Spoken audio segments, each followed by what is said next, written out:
तो देखेंगे ये अपने पास मिक्सर मशीन, और इसमें प्रॉब्लम क्या है कि जैसे ही ऑन किया जा रहा है थोड़ा सा साउंड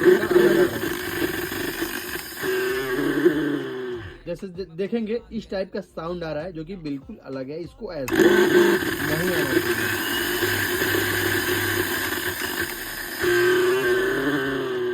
एक बार क्या करेंगे हम यहाँ पे इसका अंदर जो मोटर में बूस्ट लगा रहता है, दरअसल बूस्ट खराब है, लेकिन एक बार हम इसको ऑयल डाल के फिर चेक करेंगे कैसा साउंड आ रहा है। ठीक है, इसमें ऑयल पड़ गया है, अब इसको हम ऑन करेंगे।